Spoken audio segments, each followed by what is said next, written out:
ஒரு துன்பம் வந்துருச்சுன்னு சொன்னாக்க அப்பொழுதுதான் நம்ம ஆடி போயிடும். பேசுற பேச்சு மத்தவங்க எப்படி வேணாலும் பேசலாங்க. ஒரு இறை நம்பிக்கையாளன் அப்படி பேசவே கூட. ஒரு மரணம் வந்து விட்டது என்றால் ஒரு நெருங்கிய உறவு போயிருச்சு. நம்ம வீட்டுல மட்டும்தான் மரண நிகழ்தா? உலகத்திலேயே இருக்கக்கூடிய 750 கோடி பேரும் சாகா வரம் பெற்று விட்டு நம்ம வீட்டுல மட்டும் தனியா வந்துருச்சா? விருப்பத்துக்குரியவங்க தான், ரொம்ப சின்ன வயசு தான், மரணம் வராதா? மரணத்துக்கு ஏதாவது வயசு இருக்கா உலகத்துல? இறை நம்பிக்கையில் இருக்கக்கூடிய நம்மள படுக்க போகும்போது மரணத்தை நினைவு கூற சொன்னாங்க, எழுந்திருக்கும் போது மரணத்தை நினைவு கூற சொன்னாங்க. மரண நிலைகள்ல நீங்கள் போய் கலந்து கொண்டீர்கள் என்று சொன்னால், அந்த மரண சம்பவங்களில் கலந்து கொண்டீர்கள் என்று சொன்னால் 2 கீராத்து நன்மை உங்களுக்கு இருக்கும். அதிகமா போய் கலந்து கொள்ளுங்கள். நாங்க கபர்களை போய் தியானத்து செய்யுங்க, அது உங்களுக்கு மரணத்தை நினைவுபடுத்தும் என்று சொன்னார்கள். எதுக்கு இதெல்லாம் அல்லாஹ்வுடைய தூதர் பாடம் நடத்தினாங்க? ஒரு இறை நம்பிக்கையாளன் என்பவன் ஏதோ மரணம் நம்ம வீட்டுக்கு நமக்கு மட்டும் வருவது கிடையாது, ஒட்டுமொத்த உலகத்திற்கும் மனிதர்களுக்கும் அல்லாஹ் விதித்திருக்கக்கூடியது. அன்பார்ந்த இஸ்லாமிய சகோதரர்களே, சகோதரிகளே, சமீபத்திலே பெருமழை பாதிக்கப்பட்ட பகுதியிலே நாம் இருந்து கொண்டிருக்கின்றோம். இந்த பெருமழை பாதிக்கப்பட்ட இந்த சூழ்நிலையில் நமக்கு வீடுகள் பாதிக்கப்பட்டிருக்கலாம், கடை பாதிக்கப்பட்டிருக்கலாம், நம்முடைய வாழ்வாதாரம் பாதிக்கப்பட்டிருக்கலாம், ஏதோ ஒரு இன்னலுக்கோ ஏதோ ஒரு துன்பங்களுக்கோ நாம் ஆளாகி இருக்கின்றோம். இந்த மழை வெள்ளம் ஏற்படுவதற்கு முன்பாக சென்னையிலே மிக்ஜாம் என்று சொல்லக்கூடிய ஒரு புயல் காரணமாக பெருமழை ஏற்பட்டது. சென்னையே தத்தளித்து கொண்டிருக்கக்கூடிய ஒரு சூழ்நிலையில் அந்த மழையுடைய களப்பணிகளிலே ஈடுபட்டு கொண்டிருந்த தமிழ்நாடு அரசுடைய தலைமை செயலாளர் சொல்கின்ற போது, இந்த மழைக்கான நிவாரண பணிகளில் நாங்கள் ஈடுபட்டு கொண்டிருக்கிறோம், இன்னொரு மழை வந்தாலும் நாங்கள் சமாளிப்பதற்கு தயாராக இருக்கிறோம் என்ற ஒரு வார்த்தையை பதிவு செய்திருந்தார். அதாவது மனித சக்திக்கு அப்பாற்பட்ட இறைவன் ஒருவன் இருக்கிறான் என்ற அந்த நினைவு அவருடைய உள்ளத்திலிருந்து நீக்கப்பட்டு இறை மறுப்பிலே இருக்கக்கூடியவர்கள், இந்த உலகத்திலே நமக்கு மீறிய சக்தி இல்லை என்ற நிலையில் இருக்கக்கூடிய அதிகாரிகள், ஆட்சியாளர்கள் இப்படி பேசுகின்றார்கள். இந்த பேச்சை நம்ம பார்க்கும்போது அதற்கு பிறகு ஒரு 31 மணி நேரம் ஒரு மழை தூத்துக்குடி, நெல்லை, தென்காசி போன்ற பகுதிகளில் பெய்கிறது. அரசு நிறுவனமே ஆடி போய்விட்டது. இப்படி ஒரு விஷயத்தை எங்களுக்கு வானிலை ஆய்வு மையம் ஆய்வு செய்து சொல்லவில்லை, இப்படி மழை பெய்யும் எங்களுக்கு தெரியாது. முன்னாடி பேசுனது என்னன்னா, நாங்க இன்னொரு மழையும் எதிர்கொள்ள தயாராக இருக்கிறோம் என்று சொல்றாங்க. 31 மணி நேரம் பெய்த அந்த மழை இன்னொரு 10 மணி நேரம் கூடி இருந்தது என்று சொன்னார். கொஞ்சம் யோசிச்சு பாருங்களேன். பல பகுதிகளுக்கு இருந்து இங்க வந்திருப்பீங்க, பல சூழல்களை பார்த்திருப்பீங்க. இது மாதிரி நான் பார்த்ததில்லை என்னுடைய வாழ்நாளில் என்று சொல்லக்கூடிய எத்தனையோ குரல்களை நாம் கேட்கிறோம். தொடர்ச்சியாக இடைவிடாத பெய்த அந்த மழை ஏற்படுத்திய அந்த பாதிப்பு இருக்கிறது. மனிதர்கள்லாம் இதெல்லாம் கற்பனை எல்லாம் பண்ண முடியாது, இதெல்லாம் நாங்கள் தடுத்துருவோம். அதே சிவதாஸ் மீனா சொல்லும் போது முதல்ல இன்னொரு மழைக்கு தயாரா இருக்கிறோம் என்று பேசிய அதே அதிகாரி சொல்கிறார், நம்ம கப்பல்ல இருந்தா கூட இதை நம்மளால தாங்க முடியாது, இந்த மழை என்பது அவ்வளவு பெரிய ஒரு நிலையை ஏற்படுத்தி இருக்கும், இதையெல்லாம் எப்படி நாங்க காப்பாற்ற முடியும், எங்களால முடியாது என்று கைவிரிக்கக்கூடிய ஒரு சூழல். அதாவது இவர்களுக்கு மேல அப்பனாக இருக்கக்கூடியவங்க எல்லாம் இருக்கிறாங்க. இப்ப அமெரிக்காவை நீங்க எடுத்தீங்கன்னா வளர்ந்த நாடு, பாம் புயல், ஐசக் புயல், சாண்டி புயல், ஈயான் புயல், பனி புயல், பெரும் பெரும் புயல்கள் அமெரிக்காவே புரட்டி போட்டிருக்கு.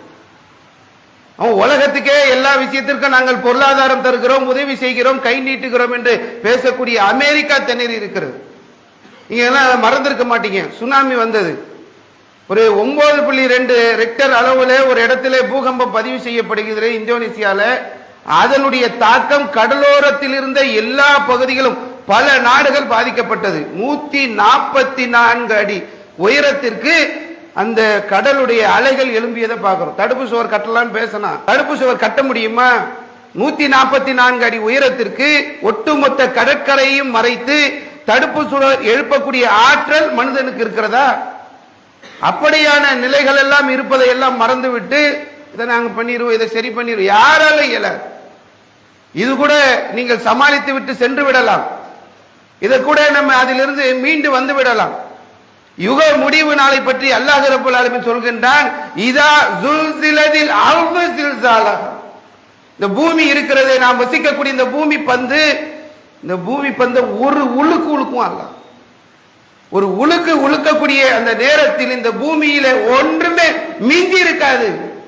அவன் எவ்வளவு பெரிய அதிகாரியா இருக்கட்டும், எவ்வளவு பெரிய ஆட்சியாளராக இருக்கட்டும், எவ்வளவு பெரிய அந்தஸ்துல வேண்டுமானாலும் இருக்கட்டும், அல்லாஹ் ரப்பல் ஆலமீன் ஆட்டுகின்ற அந்த நேரத்திலே நாங்க காப்பாத்திடுவோம், கட்டுப்படுத்திடுவோம், எங்களால முடியும், இந்த பேச்சுக்கே இடமில்லை.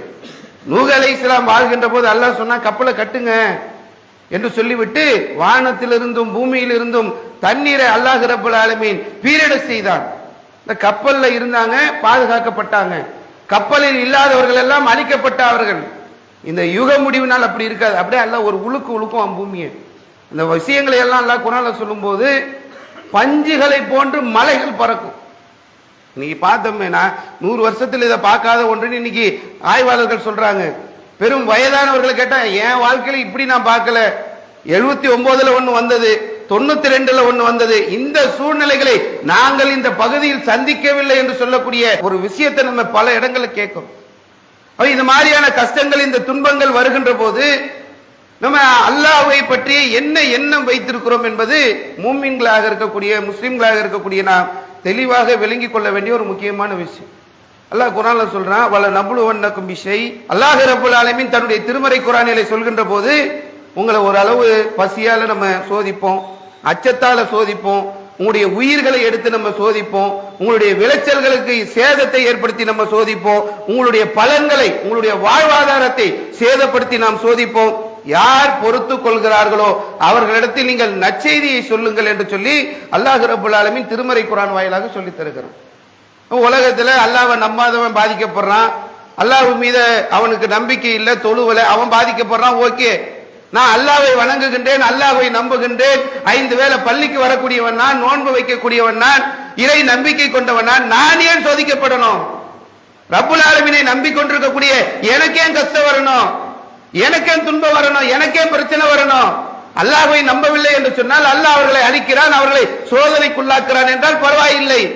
நம்பிக்கை கொண்டிருக்கக்கூடிய, ஐவேளை தொழக்கூடிய எனக்கே சோதனை என்று மனிதர்கள் கேட்கின்ற போது அதற்கு அல்லாஹ் ரப்பல் ஆலமீன் தன்னுடைய திருமறை குர்ஆனிலே சொல்கின்றான், மனிதர்களில் நிறைய பேர் நினைக்கிறாங்க, ஐயுத்ரக ஐயகூலு ஆமன்னா, நாங்க ஈமான் கொண்டவங்க, நாங்க நம்பிக்கை கொண்டவர்கள், எங்களை போய் அல்லாஹ் சோதிக்கலாமா என்று கேட்கின்ற போது அல்லாஹ் ரப்பல் ஆலமீன் சொல்றான், உங்களை மட்டும் சோதிக்கல, உங்களுக்கு முன்னாடி போனாங்கல்ல அவங்களையும் நம்ம சோதிச்சிருக்கிறோம்.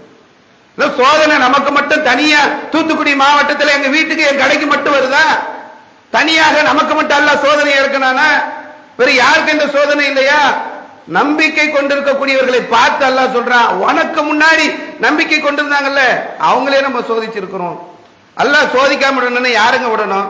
நான் முஸ்லீம், 5 வேளை அல்லாஹ் தான் தொழுகிறேன், வேற யாரு அல்லாஹ்வுக்கு இணை வைக்கல, சிறுக்கு வைக்கல, என்ன போய் அல்லாஹ் சோதிக்கலாம்னு கேட்கிறோம்.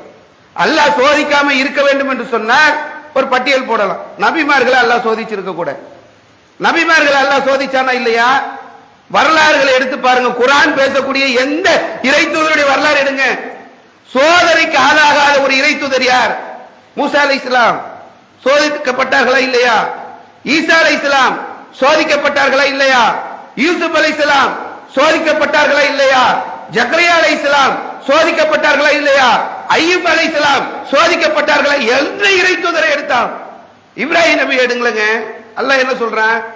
இப்ராஹிம் எனக்கு தோழர், எனக்கு நண்பர் போலன்றான். அல்லாஹ் எவ்வளவு ஒரு அந்தஸ்து அல்லாஹ் ரப்பல் ஆலமீன் கொடுத்திருந்தான், எவ்வளவு பெரிய ஒரு உயர்வான இடத்தில் அல்லாஹ் வச்சிருந்தான். அவரையால் அல்லாஹ் சோதிக்காம வச்சிருக்கணும்ல. நீ முஸ்லீம்களாக இருக்கக்கூடிய ஒருத்தரும் இப்ராஹிம் அலைஹிஸ்ஸலாமை நினைவு கூறுகின்ற விதமாக எல்லாரும் ஹஜ் செய்ய போறோம், ஹஜ் செய்ய போகின்ற அந்த நேரத்தில், உம்ரா செய்ய போகின்ற நேரத்தில் இப்ராஹிம் அலைஹிஸ்ஸலாம் நினைவு கூறுறோமே, அவ்வளவு பெரிய அந்தஸ்து அல்லாஹ் கொடுத்திருக்கிறான். அவரே அல்லாஹ் சோதிச்சுட்டாரு, என்ன விடுவானா? நம்மளை விடுவானா? நம்பிக்கை கொண்டுட்டோம், எங்களுக்கு சோதனையே வரக்கூடாது என்று சொன்னார். அல்லாஹ் ரப்பல் ஆலமீன் சொல்லும்போது வைதி தலா இப்ராஹிம, பல சோதனைகளை இப்ராஹிமுக்கு வைத்தோம், ஃபஅதமகுன்ன, எல்லாத்துலயும் கரெக்டா இருந்துட்டார். சோதனை வச்சா அல்லாஹ் சரியா இருந்தார். எல்லா சோதனைகளிலும் சரியாக இப்ராஹிம் அலைஹிஸ்ஸலாம் இருந்தார்கள் என்பதை அல்லாஹ் சொல்றான். சோதனை எப்படி எல்லாம் வைக்கிறாங்க. நம்மள எனக்கு சோதனை வருது, எனக்கு கஷ்டம் வருது, எனக்கு துன்பம் வருது, 4 நாள் வியாபாரம் இல்லை, ஒரு சின்ன பாதிப்பு, ஒரு சின்ன கஷ்டம், ஒரு சின்ன துன்பம், ஒரு சின்ன இழப்பு, இதுக்கு அவ்வளவு பேசுறோம். நம்ம இப்ராஹிம் அலைஹிஸ்ஸலாம் வரலாறு படிக்கும் போது முழு வாழ்க்கையும் சோதனை, இத்தனைக்கும் அல்லாஹ்வுக்கு ரொம்ப நெருக்கமான ரொம்ப விருப்பத்திற்குரியவராக இருந்தவங்க இப்ராஹிம் அலைஹிஸ்ஸலாம். அல்லாஹ் கட்டளையிடுறான், உங்களுடைய மனைவியும் பிள்ளையும் கொண்டு போய் பாலைவனத்தில் விட்டுட்டு வாங்க. நமக்கு கொஞ்சம் யோசிச்சு, நம்ம இடத்துல நம்மளும் அல்லாஹ்வை நம்பிக்கை கொண்டிருக்கிறோம். நான் நம்பிக்கை கொண்டிருக்கிறேன், நான் இறை நம்பிக்கையாளன், நான் அல்லாஹ்வை அல்லாஹ் யார் என்று விளங்கி வைத்திருக்கிறேன். நம்ம நிலைமை என்ன? உன் மனைவியை கொண்டு போய் பயானுக்கு அனுப்புப்பா. பயானுக்கா? வீட்டு வேலை இருக்கு, ஒரு போராட்டத்துக்கு போனோம், கடையில வியாபாரம் இருக்கு, பிள்ளைய மதரசாக்கு அனுப்பு, படிக்க வைக்கணுமே. எவ்வளவு காரணம் சொல்றோம். இப்ராஹிம் அலைஹிஸ்ஸலாமுக்கு அல்லாஹ் சொல்ற, உன் மனைவியை உன்னுடைய குழந்தையும் கொண்டு போய் புல் பூண்டு முளைப்பதற்கு தகுதி இல்லாத நிலம், ஏதோ ஒரு ஊருக்கு போங்க, வெளிநாட்டுக்கு போங்க, நல்ல சொகுசா வாழ்வதற்கான வசதி வாய்ப்புகளை பெருக்கிக் கொள்ளக்கூடிய ஊருக்கு போங்கல்ல. யாரும் கிடையாது, ஆள் கிடையாது, நடமாட்டம் இல்லை, செடி கூட கிடையாது, தண்ணி கிடையாது குடிக்க. அந்த இடத்துல போய் விடுன்றாங்க. இப்ராஹிம் அலைஹிஸ்ஸலாம் என்ன பண்ணாங்க? போய் விட்டாங்க. விட்டுட்டு வராங்க. ஹாஜரா அலைஹிஸ்ஸலாம் கேட்கறாங்க, இப்ராஹிம் என்ன இங்க விட்டுட்டு போறீங்களா, என்ன விஷயம்? நம்மளும் போறாங்க, பதில் இல்லை. திரும்ப கேட்கிறாங்க, போறாங்க. எதுக்காக இங்க விட்டுட்டு போறீங்க? இறை கட்டளையா? ஆமா. இறை கட்டளை என்று சொன்னால் இப்ராஹிம் மாறு செய்ய மாட்டார் என்பதை விளங்கி வைத்திருந்தவர்கள் ஹாஜரா அலைஹிஸ்ஸலாம். போங்க, நாங்க பாத்துக்கிறோம். அதற்கு பிறகு அல்லாஹ் ரப்பல் ஆலமீன் அங்க ஏற்படுத்திய அற்புதத்தை இன்னைக்கு வரைக்கும் உலகத்துல வச்சு பார்த்துட்டு இருக்கோம். ஒரு நேரத்தில் திரும்பவும் தன்னுடைய பிள்ளையோடு இப்ராஹிம் அலைஹிஸ்ஸலாம் சேருகிறார்கள், குடும்பத்தோடு வந்து இணைகிறார்கள். அப்ப அல்லாஹ் சொல்ற, உன் பிள்ளையை அறுத்து குர்பானி கொடு, அறுக்கணும். அல்லாஹ்விற்காக பிள்ளையை அறுப்பதற்கு இப்ராஹிம் அலைஹிஸ்ஸலாம் தயாராயிட்டாங்க. அல்லாஹ் குர்ஆன்ல சொல்லும்போது, இன்ன ஆதாலக்கும் பலாவுன் முபீன், பலாலே இது பெரிய பலான்றான் அல்லாஹ்.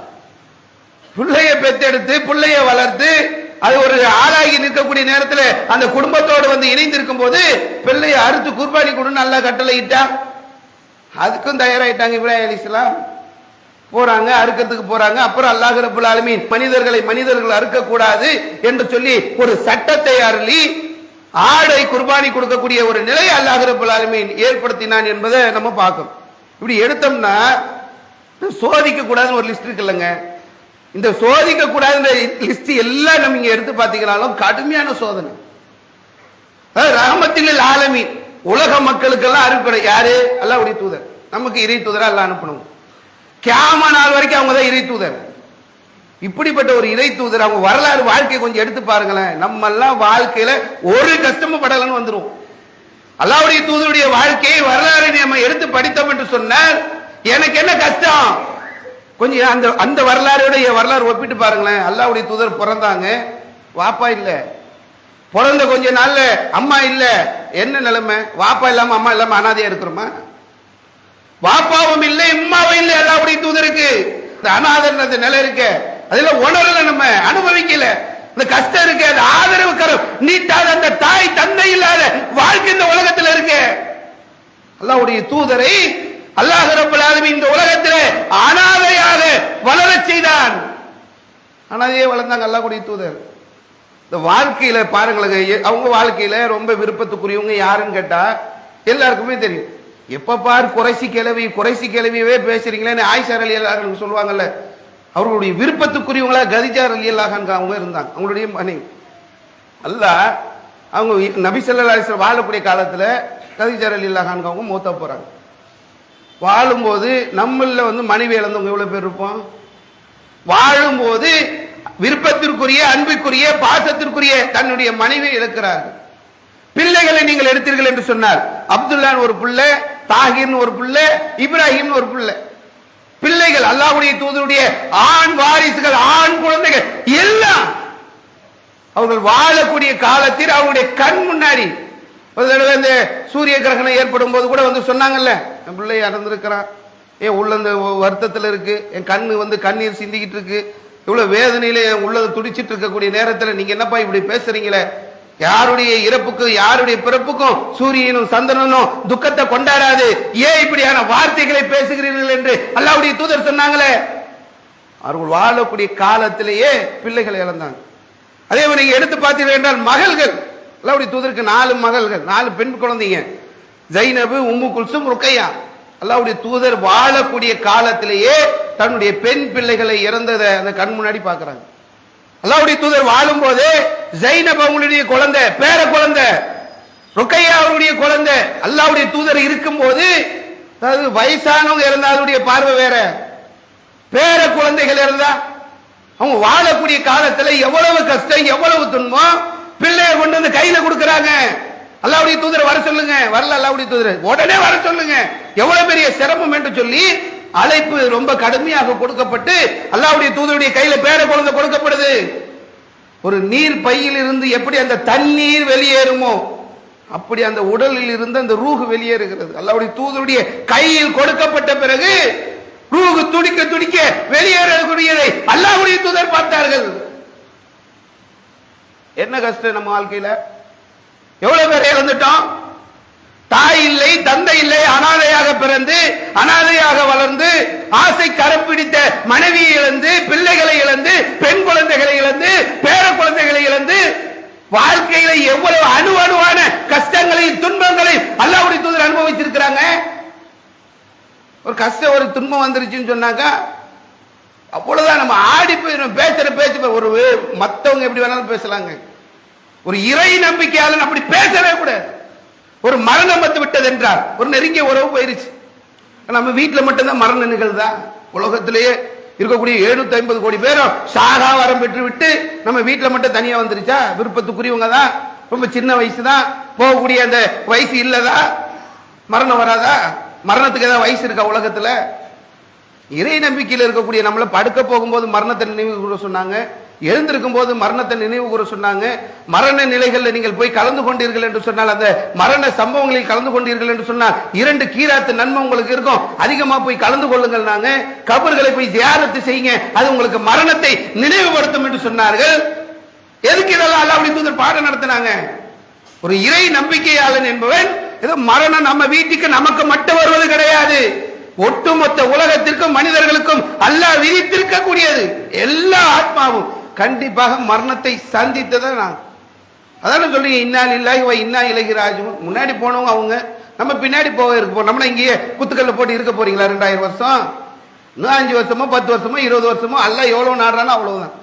அப்படியான ஒரு நிலையை நம்ம உணர்ந்தோம் என்று சொன்னால், அல்லாஹ்வுடைய தூதருடைய வரலாறு தொடர்ச்சியா போர்க்களங்களை சந்திச்சாங்க, தொடர்ச்சியா எதிர்ப்புகளை சந்திச்சாங்க, ஏழ்மையில் இருந்தாங்க. நமக்கு இன்னைக்கு வாழ்வாதாரம் பாதிக்கப்பட்டிருக்குன்னு வைப்போம், ஒரு சின்ன பாதிப்பு, சின்ன கஷ்டத்தை சந்திச்சிட்டோம். என்ன கஷ்டம்? 3 மாசமா சாப்பிடலையா? 2 மாசமா சாப்பிடலையா? 3 நாள தொடர்ச்சியா சாப்பிடலையா? வீட்டுல சாப்பிடறதுக்கு எந்த பொருளும் கிடைக்கலையா? உதவிக்கு ஆள் இல்லையா? உணவு கிடைக்கவே இல்லையா? அல்லாஹ்வுடைய தூதருடைய வாழ்க்கையை நம்ம எடுத்து பார்த்தோம் என்று சொன்னால், ஆயிஷா ரலியல்லாஹு அன்ஹா அவர்கள் சொல்லக்கூடிய அந்த செய்திகளை எல்லாம் படிக்கும் போது எப்படி அல்லாஹ்வுடைய தூதர் வாழ்ந்திருப்பாங்கன்றதை யோசிச்சு பார்க்கணுமா இல்லையா? நம்ம ஏழ்மை என்று சொன்னாலும் அல்லாஹ்வுடைய தூதர் கஷ்டப்பட்டாங்க, போர்க்களங்கள்ல தளபதியாக நின்று அல்லாஹ்வுடைய தூதர் கஷ்டப்பட்டாங்க, உலகத்துல என்னென்ன கஷ்டம் என்னென்ன சிரமம் இருக்கோ எல்லாத்தையும் சந்திச்சாங்க. அல்லாஹ் அங்கல சோதனையை தராம இருக்கணும், சோதனை அல்லாஹ் தராமல் இருக்க வேண்டும் என்று சொன்ன என் சக்திக்கு மீறியது அது. முதல்ல அதை நம்ம விளங்கிக்கணும். நான் நினைச்சேன்னா என் குடும்பத்தார சாக இருக்க வச்சிட முடியுமா? பெரிய மருத்துவர், உலகத்துக்கே ஆய்வுகளை பல கண்டுபிடிச்சு கொடுத்தவர், சாகாம உலகத்துல வாழ்ந்துட முடியுமா? காப்பாற்றிட முடியுமா? உலக அழிக்கிறத தடுத்துட முடியுமா? இழப்புகளை நிறுத்திட முடியுமா? கஷ்டமில்லாத வாழ்க்கையை உருவாக்கிட முடியுமா? எப்படியா இருந்தாலும் நம்ம சந்திக்கக்கூடிய ஒரு சூழல் வரும். இறை நம்பிக்கையாளர் எப்படி பண்பட வேண்டுமோ, எப்படி அவன் தன்னுடைய மனதை திடப்படுத்த வேண்டுமோ அப்படி முஸ்லிம்களாக இருக்கக்கூடிய படுத்தி இருக்கிறாங்களா? போய் பார்க்கிற சில பகுதிகளில் வெள்ளத்தில் பாதிக்கப்பட்டிருக்கக்கூடிய மற்ற கொள்கை சார்ந்தவர்களை விட நம்ம மக்கள் உறுதியா இருக்கணும். பேசக்கூடிய பேச்சுகளோ, அவங்களுடைய படம், அந்த மனசு படக்கூடிய பாடுகளோ இறை நம்பிக்கை கொண்டவங்க கிட்ட இது வரலாமா? இறை நம்பிக்கையாளர்களிடத்துல இப்படிப்பட்ட பேச்சு இருக்கலாமா? இது என்ன பற்றி வாழ்க்கை? அற்பமான வாழ்க்கை, அழிந்து போகக்கூடிய வாழ்க்கை. இது வீணாக விளையாட்டாக படைக்கப்பட்ட இந்த வாழ்க்கைக்கு நிரந்தரமா இருக்கிற ஒரு வாழ்க்கை இந்த முஸ்லிம்கள் இழந்துடக்கூடாது. நம்முடைய நம்பிக்கையை உறுதிப்படுத்தக்கூடியவர்களாக நாம் இருக்க வேண்டும். அல்லாஹ்வுடைய தூதர் வாழ்ந்த காலத்தில் இந்த நிலைகளை நீங்க எடுத்து பாருங்களேன். எல்லாம் மார்க்கத்தை கடைபிடிக்கிறதுக்கு அவங்க பட்ட கஷ்டம் இருக்கு, அதுல ஒன்னையாவது பட்டிருப்போமா? மார்க்கம்னாலே அது ஏதோ ஒரு 4 பேருக்கு உள்ளதுங்க, தலைவர் செயலாளர் பொருளாளர் வேலை வெட்டி இல்லாம இருப்பாங்க, இந்த பேச்சாளர்கள் ஒரு 4 பேர் இருப்பாங்க, அது அவங்க வேலைன்ட்டு நம்ம ஒதுங்கி போயிடுறோம். இந்த மார்க்கத்துக்கு பட்ட கஷ்டங்கள்லாம் நீங்க எடுத்து பாருங்களேன். கப்பா போறாரு, முன்னாடி முதுகுல தீக்காயத்தோட நிக்கிற. இந்த தீக்காயத்தை பார்த்துட்டு அல்லாஹ் கூடிய தூது சொன்னாங்க, நமக்கு முன்னாடி போனவங்க பட்ட கஷ்டம் இருக்கு கப்பாபே, அதையெல்லாம் படாம நம்ம சொர்க்கத்துக்கு போயிட முடியுமா? அவ்வளவு கஷ்டப்பட்டு இருக்கிறாங்க. 2 கூரா கிழிப்பான், அப்படியே ரம்பத்தை வச்சு இரும்பு சீப்புகளை வைத்து கீறுவான். அது நரம்பு மண்டலங்களை எல்லாம் போய் பாதிக்கும். அவ்வளவு வேதனை, அவ்வளவு கஷ்டப்பட்டு இருக்கிறாங்களே, இதையெல்லாம் படாம நம்ம சொர்க்கத்துக்கு போயிட முடியுமா என்று சொல்லி அல்லாஹ்வுடைய தூதர் அவங்களுக்கு ஆறுதல் சொன்னாங்க. எதை சொன்னாலும் வாங்குங்க, மார்க்க பணிங்க, சமூக பணிங்க, அதுல கலந்துக்குங்க, இதுல கலந்துக்குங்க, எனக்கும் அதுக்கும் சம்பந்தமே இல்லைன்ற மாதிரி போகக்கூடிய ஒரு வேலைகளை பார்க்கும். உலகத்துல வாழ்கின்ற போது அல்லாஹ் ரப்புல் ஆலமீன் எதை நமக்கு விதித்திருக்கிறானோ அந்த அடிப்படையில் நம்முடைய வாழ்க்கையை நம்ம அமைத்துக் கொள்ளணும். அல்லாஹ்வுடைய தூதர் ரோமபுரி பேரரசர் வெற்றி கொள்வதற்காக ஒரு போரை அனுப்பி வைக்கிறாங்க. இந்த முவத்தா என்று சொல்லக்கூடிய இந்த போருக்கு அல்லாஹ்வுடைய தூதர் சொல்றாங்க, ஸைத் பின் ஆரிசா அவங்க தலைமையில தளபதியாக நியமித்து போருக்கு அனுப்புறாங்க. அனுப்பும்போது சொன்ன வார்த்தை என்ன தெரியுமா? ஸைத் பின் ஆரிசா கொல்லப்பட்டு விட்டார் என்று சொன்னார், ஜாபிர் பின் அபு தாலிப் உங்களுக்கு தளபதியாக பொறுப்பேற்பார். ஜாபிர் பின் அபு தாலிப் கொல்லப்பட்டு விட்டார் என்று சொன்னால் அப்துல்லா பின் ரவாஹா உங்களுக்கு தளபதியாக பொறுப்பேற்பார் என்று சொல்லி அனுப்புறாங்க. நம்ம வாழ்க்கையில ஒரு மணி நேரத்தையோ, ஒரு நாளையோ, வாரத்தில் ஏதாவது ஒரு 2 மணி நேரத்தையோ இந்த மார்க்கத்துக்கு, இந்த சமூக பணிக்கு கொடுக்க யோசிக்கணும். எப்படியான வாழ்க்கை தெரியுமா? போருக்கு அனுப்புறாங்க, இவர் கொல்லப்படுவார், இவர் பதவி ஏற்பார், இவர் கொல்லப்படுவார், இவர் பதவி ஏற்பார், இவர் கொல்லப்பட்ட பிறகு அங்க நிக்கிறாங்க. அப்ப யாரையாவது ஒருத்தரை தளபதியாக தேர்ந்தெடுக்கணும்னு காலித் பின் வலீத் ரலியல்லாஹு அன்ஹு அவர்களை தளபதியாக நியமிக்கிறாங்க. 3 பேர் கொல்லப்படுகிறார். அல்லாஹ்வுடைய தூதர் மதீனாவில இருந்து அங்க நடக்கக்கூடிய விஷயத்தை எல்லாம் சொல்றாங்க. கண்ணெல்லாம் கலங்கி தண்ணி வடிச்சிட்டு இருக்காங்க அல்லாஹ்வுடைய தூதர். இப்பொழுது ஜாபிர் பின் அபு தாலிப் தலைமை ஏற்று விட்டார், இப்பொழுது அவர் கொல்லப்பட்டு விட்டார். இதெல்லாம் நம்ம எதுக்கு வார வாரம் பயான் கேட்டு இந்த பயான்ல சகாபாக்களுடைய தியாகம் அப்படி இப்படியே போறதுக்கு தானே? அல்லாஹ் ரப்பல் ஆலமீன் எனக்கு விதித்ததை, எனக்கு என்ன செய்திருக்கிறானோ, எனக்கு எழுதியதை யாராலும் மாற்ற இயலாது. இந்த எண்ணத்தை நம்ம உள்ளத்துக்குள்ள எடுத்துக்கொண்டு நம்முடைய பயணத்தை இந்த மார்க்க அடிப்படையிலே நாம் செயல்படுத்தணுமா இல்லையா? செயல்படுத்துறதே கிடையாது. ரொம்ப ஒரு பலகீனமான நிலையில இன்னைக்கு நம்முடைய இறை நம்பிக்கை சென்று கொண்டிருக்கக்கூடிய ஒரு சூழலை பார்க்கிறோம். நம்மளால முடியவே முடியாது. அவரு தமிழ்நாட்டுடைய எந்த பொறுப்புலனா இருக்கட்டும், எவ்வளவு பெரிய அதிகாரியா இருக்கட்டும், நாங்க மக்களை காப்பாத்திடுவோம், உள்ள கூட போக முடியாத ஒரு நிலையை ஏற்படுத்தவும். ஒரு 10 மணி நேரம் இந்த மழை நீடிச்சிருந்தா நம்ம நிலைமை என்ன யோசிச்சு பாருங்க. நீ உட்காந்துருக்குமா? ஜும்மா நடந்திருக்குமா? இன்னைக்கு தூத்துக்குடி மாவட்டத்தில் பல பகுதிகளில் ஜும்மா பள்ளிகள் தண்ணீரால் சூழ்ந்திருக்கிறது. பெரிய அளவுக்கு உயிர் சேதம் இல்லாமல் தப்பித்திருக்கக்கூடிய ஒரு சூழல் இருக்கிறதுனா அல்லாஹ் ரப்பல் ஆலமீன் ஒரு நிலையோடு நிறுத்திட்டான். தாண்டி இருந்துச்சுன்னு சொன்னா ஒரு ஜான் மேலே எறிந்ததுன்னா இவ்வளவு தொல்லை, அந்த தண்ணி இங்க வந்திருந்தா என்ன நிலைமை யோசிச்சு பாருங்க. இந்த உலகத்தில் வாழ்கின்ற போது இந்த உலக வாழ்க்கை தான் சதா என்று இருக்கக்கூடிய நம்ம இந்த உலகத்திற்கு நாம் அனுப்பப்பட்டது சோதனைக்காக புரியணும். அல்லாஹ் ரப்பல் ஆலமீன் இந்த மௌத் இருக்கிறதே, இந்த மரணத்தை படுத்தக்கூடிய காரணம் என்ன தெரியுமா? ஹயாத்த வாழ்க்கையை படித்ததற்கான காரணம் என்ன தெரியுமா? நம்மள உள்ள செயல்களை அல்லாஹ் ரப்பல் ஆலமீன் பரிசோதிப்பதற்காகத்தான். என்ன செயல்பாடு செய்ய போற உலகத்துல? சம்பாதிக்கிறதுக்கு தான் உலகத்துக்கு வந்திருக்கிறேன்னா? இந்த உலகத்துக்கு நான் 2 வீடு கட்டலன்னா இந்த உலகத்துல வீடு கட்டப்படாதா? இந்த உலகத்திற்கு நான் ஒரு கடை திறக்கலன்னா இந்த உலகத்துல கடைகளே இருக்காதா? நான் இந்த உலகத்திற்கு அனுப்பப்பட்ட நோக்கம் சம்பாதிக்கிறது மட்டும்தானா? உலகத்துல 2 கடை, 2 வீடு, 2 காரு, 2 பங்களா முடிஞ்சிருச்சா? இதுதான் உலகமா? நிறைவு செஞ்சிட்டோமா உலகத்துல நம்ம படைக்கப்பட்ட நோக்கத்தை? படைக்கப்பட்ட நோக்கமே எதுக்குன்றத முதல்ல முஸ்லிம்களாக இருக்கக்கூடிய நம்ம விளங்கணும். இந்த உலகத்தில் அல்லாஹ் ரப்பல் ஆலமீன் நமக்கு வாழ்வையும் மரணத்தையும் ஏற்படுத்தி இருப்பது நம்முடைய செயல்பாடுகளை நாம் சீர்தூக்கி பார்த்து அதிலே அல்லாஹ் ரப்பல் ஆலமீன் பரிசோதிப்பதற்காகத்தான் என்று நமக்கு திருமறை குர்ஆனிலே சொல்லித் தருகிறார். ஒரு பெண்மணி வராங்க, அல்லாஹ்வுடைய தூதரே எனக்கு வலிப்பு நோய் இருக்கு, இந்த வலிப்பு நோய் போறதுக்கு நீங்க அல்லாஹ்விடத்தில் துஆ செய்யுங்க. அல்லாஹ்வுடைய தூதர் சொன்னாங்க, நான் துஆ செய்கிறேன், இந்த வலிப்பு நோய் நீங்குவதற்கு நான் துஆ செய்கிறேன், ஆனால் இந்த வலிப்பு நோய்க்காக அல்லாஹ் உனக்கு சொர்க்கத்தை பகரமா தருவான். அந்த அம்மா பார்த்தாங்க, சொர்க்கம் தானே வேணும், உலகத்தில் எவ்வளோ பெரிய கஷ்டங்களை அனுபவிச்சாலும் சொர்க்கம் கிடைக்கணும்ல, சரி நான் பொறுத்துக்கிறேன். ஆனால் இந்த வலிப்பு நோய் வருகின்ற போது என்னுடைய ஆடைகள் விலகுது, அதுக்கு அல்லாஹ்வுடைய தூதர் துவா செய்தார்கள் என்பதை நம்ம ஹதீஸ்ல பார்க்கணும். அப்ப இந்த சொர்க்கம் என்று வருகின்ற போது உலகத்தில் துன்பம் இருந்தாலும் கஷ்டம் இருந்தாலும் அதை ஏற்றுக்கொண்டு தயாரானாங்க. அல்லாஹ்வுடைய தூதர் சொன்னாங்க, அல்லாஹ் உங்களுக்கு கொடுத்த விருப்பத்திற்குரிய இரண்டை பறித்துக் கொள்ளுகின்ற போது, கண்ணை காட்டி சொல்றாங்க அல்லாஹ்வுடைய தூதர், கண் இல்லைன்னா உலகத்தில் ஏதாவது வாழ்க்கை இருக்கா, ஏதாவது சந்தோஷம் இருக்கா, ஏதாவது நிம்மதி இருக்கா? கண் இல்லை, உலகத்தில் எப்படி இருக்கும்? கரண்ட் இல்லைனாலே முடியல, செல்போன் இல்லைன்னா முடியல, சார்ஜ் போடுறதுக்கு 8 கிலோமீட்டர் போறாங்க. எப்படியாவது போன சார்ஜ் போடணும்னு இன்னைக்கு குதியா குதிக்கிறோம். ஒரு அரை மணி நேரம் 1 மணி நேரத்தை சில நேரங்களால் நம்மளால கடத்த முடியல, அப்படி தவிக்குது நம்ம உடம்பு. கண்ணே இல்லைன்னா, கரண்ட் இல்லைனாலே வாழ முடியலன்னா, கண் இல்லைன்னா எப்படி இருப்போம்? அல்லாஹ்வுடைய தூதர் சொன்னாங்க, பொறுத்து கொண்டீர்கள் என்று சொன்னார், சொர்க்கத்தை தவிர வேறு கூலி இல்லை. குதிக்கிற வானத்துக்கு மேலே கீழே குதிச்ச என்ன ஆக போகுது? ஒண்ணும் கிடைக்காது. பொறுத்து கொண்டோம் என்று சொன்னால் சொர்க்கத்தை தவிர வேறு கூலியே கிடையாது. பொறுமைக்கு தான். எல்லாம் வாயில் நிறைய பேசுவோம், அந்த கஷ்டம் வரும்போது அப்ப வரணும் அந்த பொறுமை. அல்லாஹ்வுடைய தூதர் அழகா சொன்னாங்க, அந்த முதல் நிலையில எடுக்கிறோம் பாருங்க, அந்த துன்பங்கள் இழைக்கப்படுகின்ற போது, வேதனைகள் நம்மை சந்திக்கின்ற போது, வேதனை நம்மை சூழ்ந்து இருக்கின்ற போது, அப்ப இருக்கணும் அந்த பொறுமை. அல்லாஹ் ஏதோ நிலையை நமக்கு நாடி இருக்கிறான் என்ற அந்த எண்ணம், அந்த நிலை இருந்தது என்று சொன்னால் நம்ம ஜெயிக்க முடியும். அல்லாஹ்வுடைய தூதர் தெளிவா சொன்னாங்க, அஜபல்லஹு அம்ரின் முஃமின், இறை நம்பிக்கையாளருடைய செயல் இருக்கிறதே ரொம்ப ஆச்சரியமா இருக்கு. யார் இந்த நம்பிக்கைக்கு சொந்தக்காரர்கள் நம்ம வாழ்க்கை தான் பிரதிபலிக்க போகுது. அல்லாஹ்வுடைய தூதர் சொல்றாங்க, இந்த இறை நம்பிக்கையாளருடைய வாழ்க்கையை பார்த்தா ரொம்ப ஆச்சரியமா இருக்கு. அவனுக்கு ஏதாவது ஒரு நன்மை நாடி விட்டது என்று சொன்னா, நன்மை நடந்துருச்சுன்னா அல்லாஹ் புகழ்றான். எனக்கு வேலை கிடைச்சிருச்சு, அல்லாஹ் கொடுத்தான். எனக்கு வீடு கட்டிட்டேன், அல்லாஹ் கொடுத்தான். எனக்கு நல்ல மனைவி கிடைச்சிட்டா, அல்லாஹ் கொடுத்தா. எனக்கு நல்ல குழந்தை பிறந்து இருக்குது, அல்லாஹ் கொடுத்தா.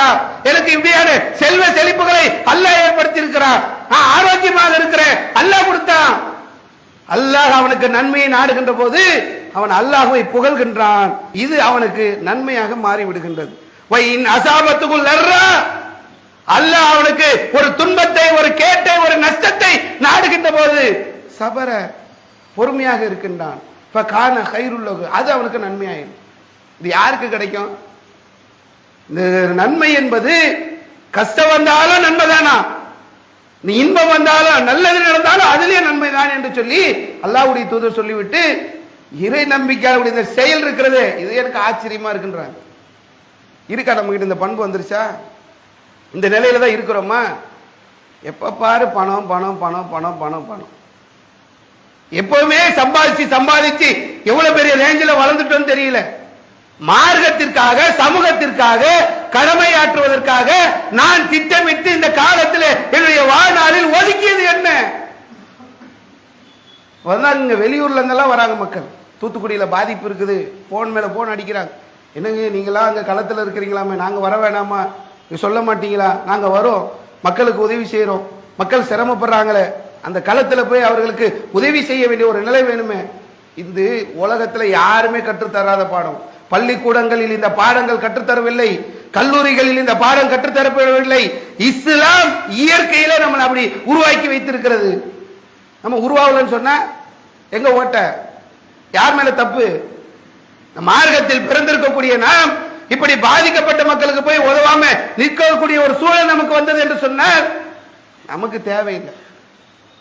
அந்த நிலைக்கு இன்னைக்கு மனிதர்களாக இருக்கக்கூடிய நம்ம போயிட்டு இருக்கிறோம். அல்லாஹ்வுடைய தூதர் சொன்னாங்க, லவ் அன்னல் இப்னி ஆதம வாதியானி, ஆதமுடைய மகனுக்கு தங்கத்திலான 2 ஆறுகள் ஓடுகின்ற போது, யதார்த்தமா ஒரு மனுஷன் புரிஞ்சுக்கிற அளவுக்கு அழகான ஒரு உதாரணத்தை சொல்றாங்க.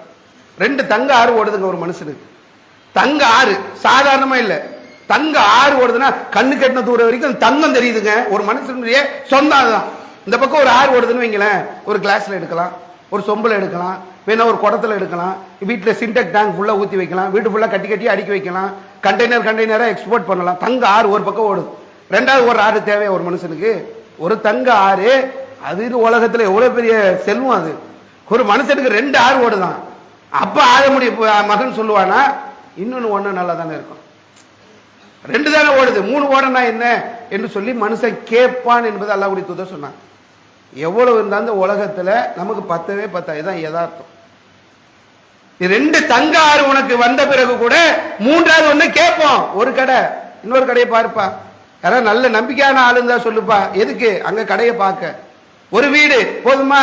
இன்னொரு வீடு அது எதுக்கு? அது வாடகை வருமானம் வரும். இப்படி நம்ம போய்கிட்டே தான் இருப்போம். நம்முடைய ஆசைகள் என்பது இந்த உலகத்தில் அடங்கவே அடங்காது. மறுமை மறுமை மறுமை மறுமை மறுமை மறுமை மறுமை மறுமைன்னு வாழ பழகினோம் என்று சொன்னார். தப்பிக்கலாம், இல்லைன்னா கஷ்டம். அல்லாஹ்வுடைய தூதர் சொன்னாங்க, ஒரு கடற்கரைக்கு போங்க, கடற்கரையில் உங்க விரல போடுங்க, மேல எடுத்து பாருங்க, முனையில தண்ணி இருக்கும். எவ்வளவு? ஒரு குடம் தண்ணி இருக்குமா? ஒரு கிளாஸ் தண்ணி இருக்குமா? ஒரு சொட்டு கூட இருக்காது, விரல் நுனியில இருக்கக்கூடிய தண்ணி. அல்லாஹ்வுடைய தூதர் சொன்னாங்க, அந்த விரல் நுனியில் இருந்தது அதுதான் நீங்க இந்த உலகத்துல சதா ஓடிக்கொண்டிருக்கக்கூடிய உலகம். கண்ணு முன்னாடி கண்ணு கெட்டினது தெரியும், தூர வரையும் தெரியுது பாருங்க தண்ணி. நீங்க கடல் கரைக்கு போனீங்கன்னா கையை போட்டு எடுத்து பாருங்க, இந்த முனையில இருக்கக்கூடிய அந்த தண்ணி தான் உலகம். கண்ணு முன்னாடி இருக்கக்கூடிய அந்த கடல் பரப்பு இருக்கிறதே அதுதான் மறுமை. இந்த மறுமைக்காக இந்த உலகத்திலே நாம் சோதனைக்கு அனுப்பப்பட்டிருக்கிறோம் என்பதை மட்டுமாவது நம்முடைய உள்ளத்தில் நம்ம போட்டோம் என்று சொன்னால், நம்முடைய வாழ்வு நம்முடைய மரணம் என்பது இந்த சோதனைக்காகத்தான் இந்த உலகத்திற்கு நாம் அனுப்பப்பட்டிருக்கிறோம். இதை உணர்ந்து நம்முடைய வாழ்க்கையில இந்த உலகத்துல மட்டும்தான், மறுமையில போய் ஒண்ணுமே எவ்வளவு பெரிய பெரிய தங்க நகைகளை கொடுத்தாலும் ஒன்றும் செய்ய முடியாது. பூமியவே தங்கமாக்கி தராங்க, என்ன விட்டு முடியாது அப்படின்னு அல்லாஹ் ரப்பல் ஆலமீன் சொல்லியிருக்கக்கூடிய நிலைகளை உணர்ந்து இந்த உலகத்தில் வாழ்கின்ற போது நம்ம பரீட்சை எழுத வந்த இந்த பரீட்சையை நல்ல முறையில் எழுதி மறுமையில் வெற்றியேறக்கூடிய பெரும் பாக்கியத்தை அல்லாஹ் நமக்கு ஏற்படுத்த வேண்டும் என்று என்னுடைய முதல் உரையை முடித்துக் கொள்கின்றேன். வாகரதாவான அல்ஹம்துலில்லாஹி ரப்பில் ஆலமீன். இஸ்லாம் மற்றும் சமுதாய செய்திகளை அறிந்து கொள்ள தமிழ்நாடு தௌஹீத் ஜமாஅத் யூடியூப் பக்கத்தை உடனடியாக சப்ஸ்கிரைப் செய்து கொள்ளுங்கள். மேலும் பெல் பட்டனையும் கிளிக் செய்து கொள்ளுங்கள்.